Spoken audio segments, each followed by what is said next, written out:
Peregrinos de Cristo presenta La Iglesia Católica Responde con el Padre Carlos Yepes. Somos peregrinos de Cristo. Cordial saludo, mi familia Peregrinos de Cristo. Bienvenidos a una emisión más de la Iglesia Católica Responde. Hoy oficialmente le doy la bienvenida al Padre Carlos Yepes a este proyecto sencillo, humilde que hago desde mi hogar, desde la sencillez de mi casa, con los recursos que cuento, pero con mucho amor lo hago para Cristo. Oficialmente el Padre Carlos Yepes ha decidido formar parte mensualmente de uno de los espacios de Peregrinos de Cristo. En esta sesión, la Iglesia Católica Responde. Padre, es una alegría, es un honor para mí que usted haya dado un sí a Peregrinos de Cristo y le doy la bienvenida oficialmente a este proyecto que nace desde lo más profundo de mi corazón. Bienvenido. Daniela, muchas gracias. Siento tu bienvenida muy de corazón y es una alegría también poder compartir con todos la fe, la experiencia del amor de Dios y de lo que Él ha hecho en nosotros. Y cuando me proponías lo de un programa que sirva para la formación y el crecimiento de las personas, así se busca. Y hoy día, a través de los medios de comunicación social o a través de las tecnologías, en general de las redes sociales, podemos llegar a muchas partes donde el católico de a pie tiene a veces muchas inquietudes, muchas preguntas, pero no sabe dónde buscar respuestas, cómo encontrar alguna claridad sobre todo lo que vivimos, de manera que con toda sencillez y con todo cariño, es como lo dices tú, desde la sencillez de tu casa y yo también desde la sencillez de la mía, compartimos este espacio con todos los que nos siguen en este momento o en el momento en que vean el programa. Así es. Bueno, padre, este programa, esta sesión consta de algunas inquietudes, preguntas que van surgiendo de las sesiones diversas que hay en Peregrinos de Cristo. Una de ellas es el Catecismo de la Iglesia Católica, que esta sesión está bajo la dirección del padre párroco John Freddy Quirama Serna. Y debido pues también a su tiempo y a sus ocupaciones hemos decidido darle una oportunidad, digamos, a poder abordar estas preguntas desde otro espacio más concretamente. Vamos a iniciar entonces con las preguntas, pero antes, padre, quiero su bendición, quiero que iniciemos con su bendición. Así que, padre, la recibo con todo el amor del mundo. El buen Dios, a ti, Daniela, y a todos los que van a seguir, a escuchar, a ver este programa, el Señor nos bendiga con su paz, con su alegría, con su esperanza, y saber que todos tenemos luchas, todos tenemos obstáculos, pero la misma palabra nos lo ha anunciado. Si vas a evangelizar, prepárate para las pruebas. También inclusive por estos días hemos escuchado los evangelios que nos hablan de que la venida, la efusión del Espíritu Santo va a ir acompañado de incomprensiones, de calumnias, de persecuciones. Entonces es parte del testimonio profético. No hay verdadero profetismo cristiano sin difamaciones, sin calumnias, sin el ser humano que es tan fácil y tan dado a veces a juzgar, y también las incomprensiones de la vida. Esto hace parte, y lo digo para todos los que vean este programa, para que no se sientan desanimados cuando venga alguna dificultad, que es parte del seguimiento de Jesús, la cruz de cada día y el morir a nosotros mismos. Y con estos buenos deseos los bendigo en el nombre del Padre, y del Hijo, y del Espíritu Santo. Amén. Amén. Bueno, padre, la primera pregunta que envía nuestros peregrinos es la siguiente. ¿Cómo se estructura la celebración de la Eucaristía? ¿Cuáles son sus partes principales y cómo se relacionan entre sí para expresar el misterio de la muerte y resurrección de Cristo? Sí, muy linda la pregunta y podemos decir así de entrada que la Eucaristía es el gran don de Cristo a la Iglesia, y la Eucaristía es el cumplimiento de una promesa que hizo Jesús a los suyos, los discípulos, y en los discípulos a nosotros. Él les dice: nunca los voy a dejar solos, nunca van a estar solos. Y ese cumplimiento de la promesa se da doblemente. Primero, en la Eucaristía, el pan de vida que comemos, la presencia del amigo en el sagrario, en el tabernáculo que visitamos, el memorial de la redención de Cristo que actualizamos en la Eucaristía. Esa es una manera. La Eucaristía como alimento de vida, uno, como amigo presente en el tabernáculo, en el sagrario, dos, y como memorial del sacrificio redentor de Cristo en la cruz, tres. Cada vez que en cualquier parte del mundo se celebra la Eucaristía, estamos haciendo actual el sacrificio único, universal, redentor de Cristo de hace 2000 años en la colina del Monte Calvario, y lo podemos aplicar para perdón de nuestros pecados, lo podemos aplicar para redención de la humanidad entera, lo podemos aplicar por nuestra familia. Y luego Jesús nos da como alimento cuando comemos fraternalmente. Comulgar es comer fraternalmente. Y finalmente Jesús se reserva en el sagrario, en el tabernáculo, y allí lo podemos visitar como presencia sacramental, como pan de Dios, pan bajado de lo alto. Y allí encontramos la presencia del amigo, en su presencia sacramental, la presencia del amigo que nunca falla, el amigo de todas las horas. Ahora, tú me preguntas, como las partes de la Eucaristía, de manera muy genérica, hay dos momentos: la llamada liturgia de la palabra y la liturgia de la Eucaristía, o liturgia eucarística. La palabra liturgia, digamos de una manera muy sencilla, es el conjunto de ritos y que me permiten vivir amorosamente y comunicarme amorosamente con la persona divina de Jesús. La liturgia nos hace vivir el cielo anticipadamente aquí en la tierra y nos permite esa comunión de vida, comunicación personal a través de palabras, de gestos, de signos, de símbolos, de toda esta ritualidad que se llama liturgia y que hace que la Eucaristía sea única. Desde el siglo segundo, por allá en el año 153, prácticamente tenemos configurada con unas pequeñas modificaciones la Eucaristía como hoy la vivimos. La tenemos prácticamente configurada desde el siglo segundo. Al principio se le llamaba la fracción del pan, el pan partido, repartido y compartido. Ahora le llamamos Eucaristía, que es sobre todo una liturgia de acción de gracias, porque nuestra vida es una permanente acto de gratitud a Dios por estar vivos, por la salud, por la familia, por el trabajo, por los carismas, por la fe, por estar protegidos, por estar cuidados, por estar guiados. Uno a veces busca a Dios mucho para pedirle, pero el tema es a lo que hay que agradecer. Entonces la palabra Eucaristía viene del griego Eucaristeme, que significa acción de gracias. Ok, bueno. Y habrían dos partes, entonces la liturgia de la palabra y la liturgia eucarística. La liturgia de la palabra es la primera parte que termina, digamos, en el día domingo. En el día domingo tenemos el saludo inicial, el momento penitencial de arrepentimiento de nuestros pecados, la oración de alabanza a Dios, es gloria a Dios en el cielo, la oración colecta, que son como los ritos iniciales, y entramos propiamente al centro, que es la liturgia de la palabra, una primera lectura normalmente del Antiguo Testamento, excepto en la Pascua, que es el Hechos de los Apóstoles, un salmo responsorial, una segunda lectura, luego el Evangelio, después de la proclamación solemne del Evangelio, la homilía o predicación, luego el credo y la oración de los fieles u oración universal. Esa es la primera parte, liturgia de la palabra. Y habría la segunda parte de la liturgia de la Eucaristía, donde está la plegaria eucarística, el prefacio. La plegaria eucarística como tal se acaba con la llamada doxología final, gloria al Padre, al Hijo, al Espíritu Santo.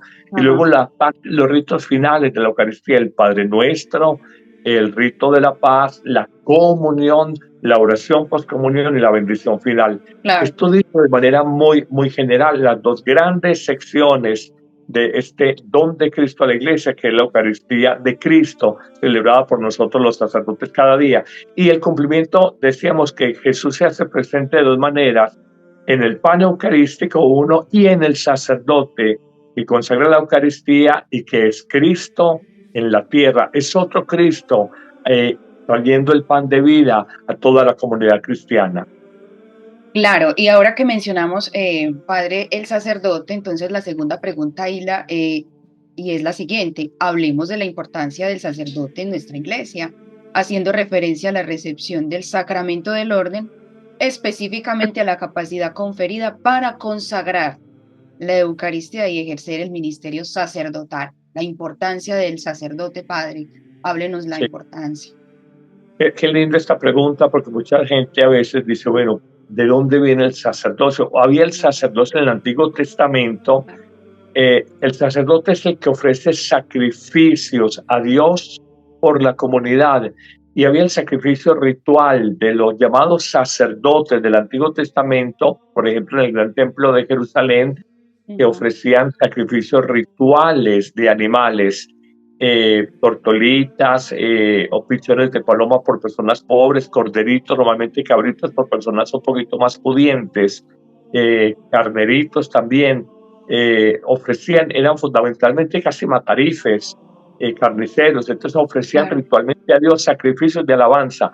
Con Cristo ya no hay corderos que ofrecen, porque Cristo es el cordero el cordero que quita el pecado del mundo.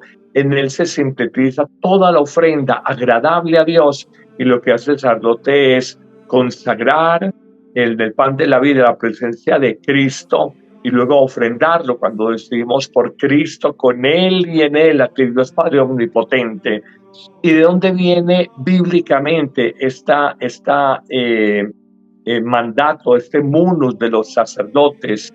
El munus de santificar con los sacramentos, de enseñar con la palabra y de gobernar, de dirigir el pueblo de Dios. Ese triple munus o misión o servicio viene directamente de la última cena de Cristo, que fue la primera Eucaristía cristiana, cuando él dice al principio: tomen y coman, esto es mi cuerpo, tomen y beban, esta es mi sangre. Y luego les dice: hagan esto en conmemoración mía.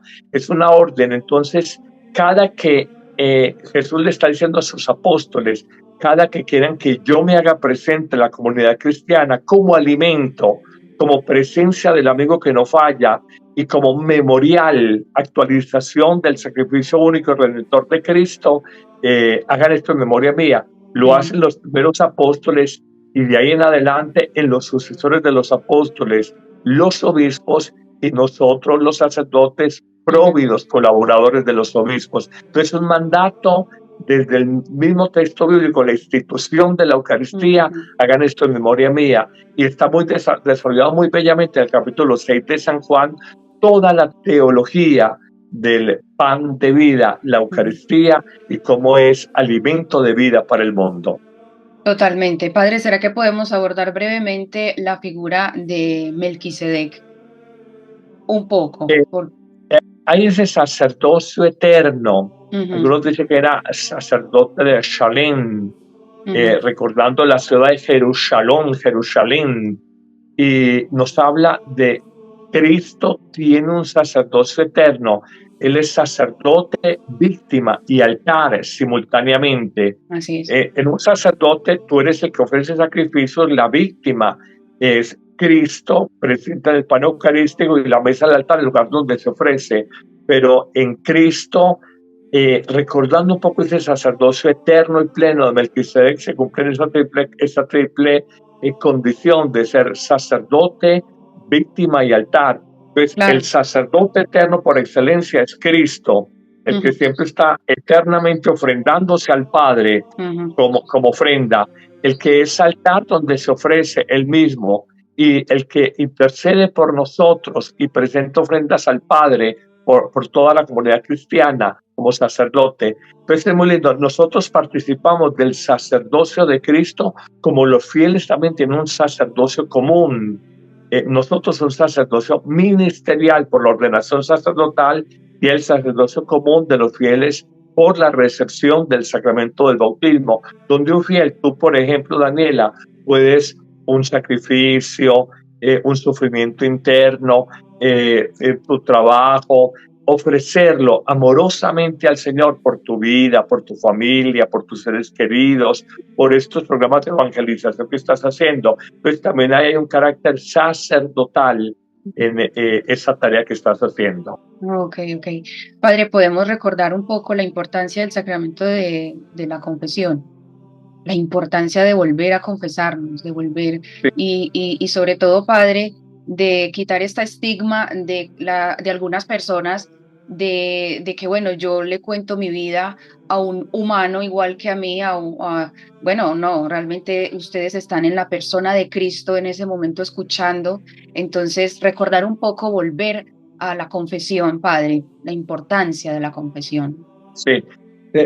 Los textos evangélicos nos hablan cómo Jesús le da poder al apóstol Pedro para atar y desatar. Y le dirá: todo lo que ates en la tierra quedará atado en el cielo, y lo que desates en la tierra quedará desatado en el cielo. Jesús no tuvo en cuenta si Pedro lo negó 3 veces y sabía que era frágil. Jesús no tuvo en cuenta que Pedro, aunque confesó el mesianismo de Jesús, tú eres el Mesías, el Hijo del Dios vivo, al mismo tiempo lo escandalizó cuando le dijo: tú no puedes sufrir. Y Jesús le dice: apártate de mí, Satanás, que piensas como los hombres, no como Dios. Eso no tiene en cuenta estos temores de Pedro cuando dice: Señor, sálvame, sálvame, cuando estaban allá en el mar de Galilea. Entonces, ¿qué muestra? Que si la persona de Pedro fue débil, si la persona débil fue cobarde, si la persona de Pedro fue de barro, no esperemos que un sacerdote no sea débil, no sea de barro, porque Jesús era plenamente consciente de la fragilidad del barro, del pecado de Pedro y de los apóstoles, y aún así les dio el poder de perdonar pecados, de manera que nosotros no podemos ser distintos de los apóstoles. Y la iglesia se fundó sobre la roca de Simón Piedra, Simón Roca, Simón Pedro, y sabíamos que estaba lleno de fragilidades, pero eso no le quitó la potestad, el poder, la autoridad, las llaves del reino de los cielos. Y hay que en el papado se muestre siempre la heráldica papal o el escudo pontificio con las llaves para atar y para desatar todo en la tierra. Pero aquí hay algo muy bonito. La gente, como tú dices muy bien, Daniela, afirma: no, es que yo no me voy a confesar con otro pecador como yo, o sea, no sé qué es pecador como yo. Y yo dije: perfecto, pero tu amiga o tu amigo es pecador y le cuentas toda cuando te acostaste, como el triste adulterio. El psicólogo que visitas es pecador o pecador y le cuentas también todo. En la emisora juvenil a veces hablas desparpajadamente, abiertamente de todos tus pecados, tus aventuras, y tu amiga no es pecador, el psicólogo no es pecador, las oyentes de la emisora no son pecadores, pero cuando vas a hablar con el sacerdote: no, es que él es pecador como nosotros. Mira qué conveniente. Y me hace acordar de una frase que dice: el demonio nos quita el pecado, nos quita la vergüenza para pecar, nos devuelve la vergüenza para confesar el pecado de una manera muy cómoda, muy conveniente, muy oportunista. No, yo no me confieso con un sacerdote porque es pecador como yo. Entonces no le digas al psicólogo tus problemas, no le digas a tu amiga, no digas en la emisora juvenil, no compartas con nadie, porque todos somos pecadores. Y Jesús fue consciente del pecado de Pedro, de todos, y aún así en el pecado de Pedro y de los apóstoles les dio la potestad, la autoridad, el poder de perdonar pecados. Así es, Padre. Muy bien, Padre. Continuemos entonces con las preguntas que nos envían los peregrinos. Una de ellas es: ¿cómo se gestiona la relación entre la Iglesia Católica y las diferentes iglesias y comunidades cristianas, considerando las áreas de convergencia como las diferencias teológicas? ¿Cómo podría abordarse, Padre? Sí.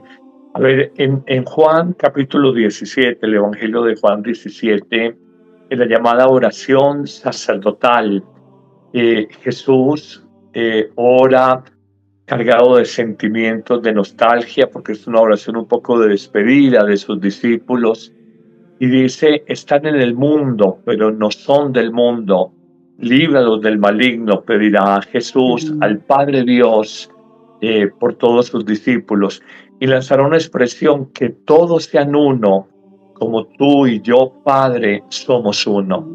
O sea, el proyecto de Dios es que la iglesia esté en unidad, esté en Sí, unidad. Sin total. embargo, a lo largo de los siglos, una expresión religiosa que está en 200 naciones, que tiene 1.400 millones de cristianos, ha vivido momentos, digamos, de tensión que han generado algún tipo de división.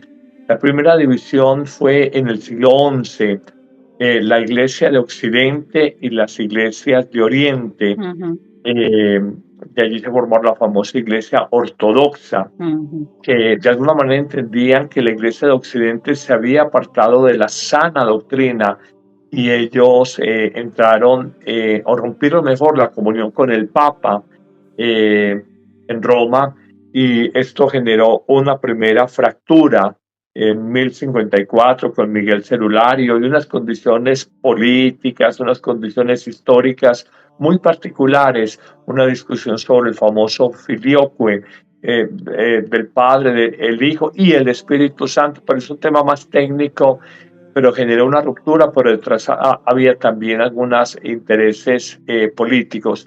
Luego, en el siglo XVI, con un monje agustino, curiosamente, primero fue diocesano, luego agustino, de la misma comunidad del Papa León, un monje agustino, él entendió que la iglesia no hablaba claramente con el tema de las indulgencias, y en la catedral de Wittenberg, en Alemania, coloca las famosas 95 tesis, las coloca en la puerta de entrada de la catedral para que todo el público las mirara, donde él toma una clara distancia, digamos, de la doctrina católica imperante hasta el momento, y es un verdadero acto de protesta contra la claro. fe católica. De ahí que lo que nace de ahí en adelante se llama el protestantismo.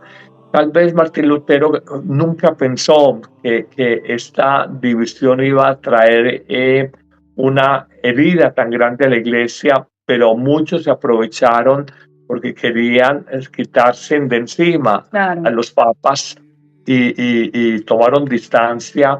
De ahí nace el protestantismo en el siglo XVI como una protesta contra la Iglesia Católica. Sí.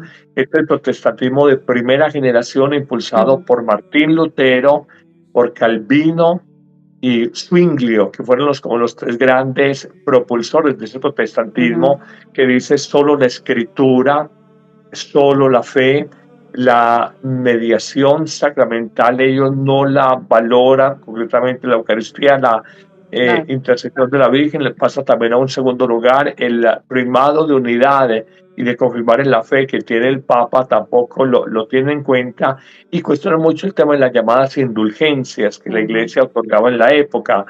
Entonces esto generó una división, y ahí es el protestantismo de primera generación en Europa. Hay un protestantismo de segunda generación en los Estados Unidos desde el siglo XVII, XVIII, con mucha fuerza, y sí. luego un protestantismo de tercera generación en América Latina.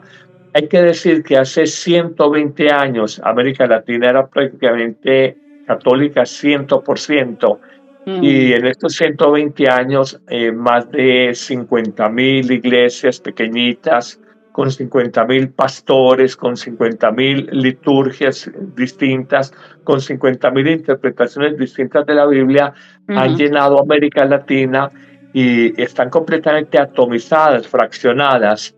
Entonces, este protestantismo de tercera generación, que lo llamamos cristianismo pentecostal, cristianismo evangélico, eh, los mismos testigos de Jehová, que están en otra lista independiente en Estados Unidos, los mormones, eh, los bautistas, eh, metodistas.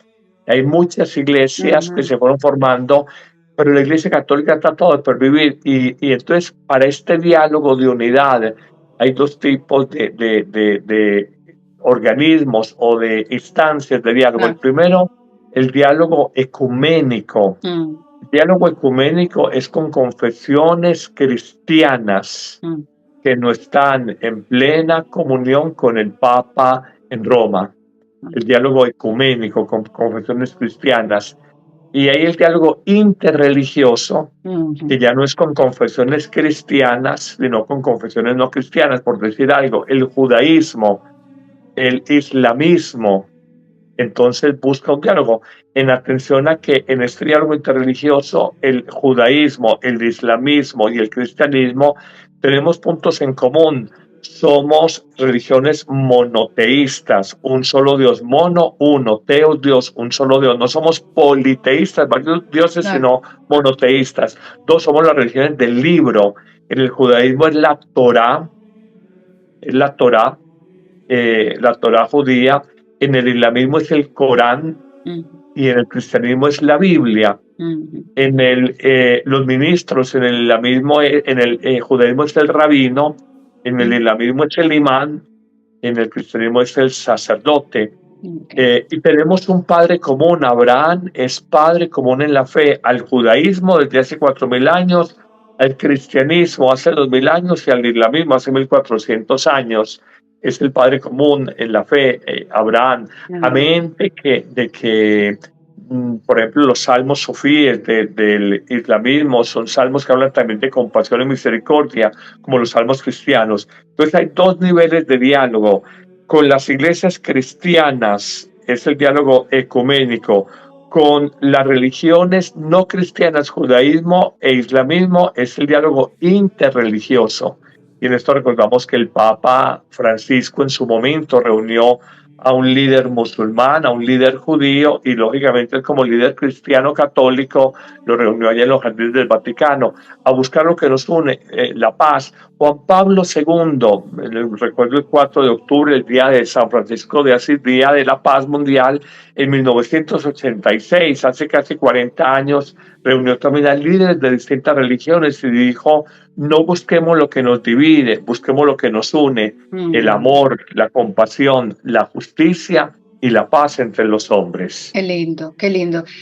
Padre, ya que menciona la persona del Papa, ya estamos, gracias a Dios, hace ya unos meses hace poco, tenemos la presencia de un nuevo Papa, el Papa León XIV. ¿Qué podemos decir, Padre, de este nombre que él ha optado? Me imagino que viene en una línea del Papa León XIII. ¿Qué podemos decir del Papa, Padre Carlos? ¿Qué podemos hablar de él? A ver, es un hombre bicultural, digo bicultural o doblemente cultural, porque si bien nació en Chicago, ha estado mucho tiempo, Chicago, Estados Unidos, ha estado mucho tiempo fuera de Estados Unidos, no solo como misionero, sobre todo en tierras peruanas, en Trujillo, en Chiclayo, sino también como superior general de su comunidad, los Padres Agustinos. Ha viajado por todo el mundo, entonces esto le da una mirada más universal. Luego el Papa de esta pequeña diócesis al norte del Perú, Chiclayo, lo llama a dirigir como prefecto el dicasterio para los obispos en el mundo, que es uno de los dicasterios o congregaciones más importantes del Vaticano, y eso le da una visión general sobre el funcionamiento interno de la Iglesia allá en el Vaticano, y es un hombre que uno alcanza a ver, es sereno, es equilibrado, de una doctrina ortodoxa sana, y un hombre al mismo tiempo misionero, un hombre con sensibilidad por el sufrimiento de la gente. Todo esto lo hace un papa muy completo y que ha caído muy bien su nombramiento, no solamente dentro de la iglesia, sino en círculos más seculares, más alejados de la iglesia. Bien, Padre, y la última pregunta que nos tenían los peregrinos era, ¿qué impacto ha tenido los concilios, aunque ya nos habló un poco ecuménicos, en la definición de la doctrina y la estructura de la Iglesia Católica a lo largo de la historia? Sí. Han habido varios concilios ecuménicos donde distintas confesiones cristianas se reúnen, digamos, de alguna manera a consensuar, la palabra es a consensuar la fe, pero hubo dos concilios ecuménicos que son fundamentales. El primero, el de Nicea, y el segundo, el de Constantinopla, el actual Estambul. Ambos están en Turquía, porque sabemos que Turquía fue, y Estambul, Constantinopla fue capital en su momento para el Imperio Bizantino, para el Imperio Otomano, aún para el Imperio Romano, fue capital por su belleza, allá en el estrecho del Bósforo. Estambul es la única ciudad del mundo que tiene una parte en un continente, la parte oriental en el continente asiático y la parte occidental en el continente europeo, separado por el llamado estrecho del Bósforo. Pero respondiendo a tu pregunta en concreto, en el año 325, o sea, hace 1700 años, y Francisco había programado ir a Nicea por los 1700 años de este concilio, no alcanzó, la vida no le alcanzó.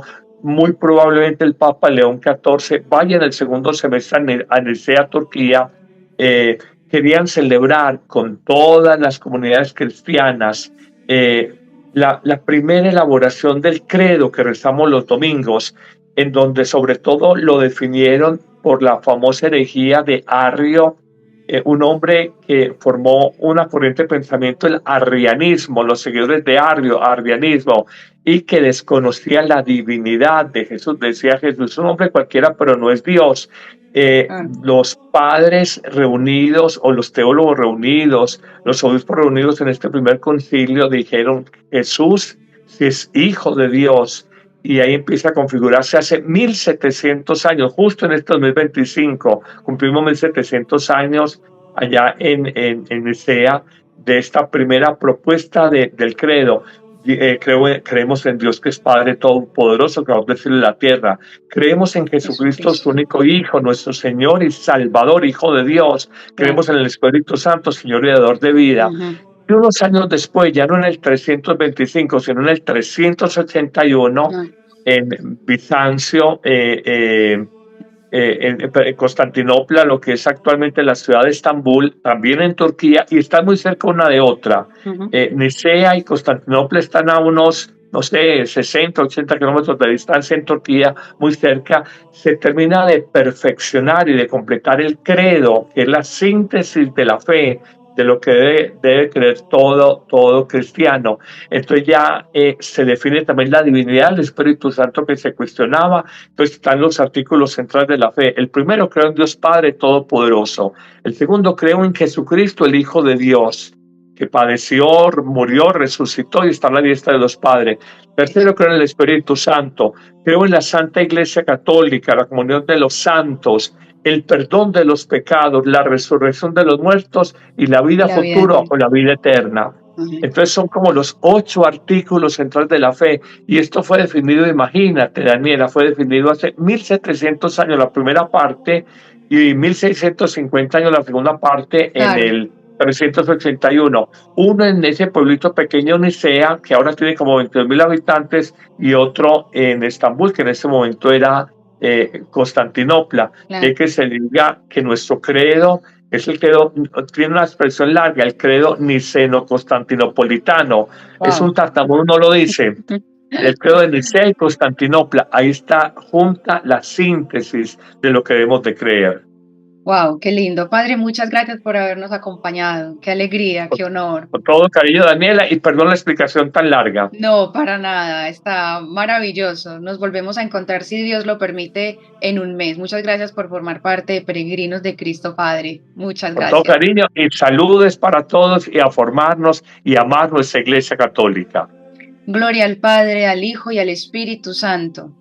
Como era en un principio, ahora y siempre, por los siglos de los siglos. Amén. Amén.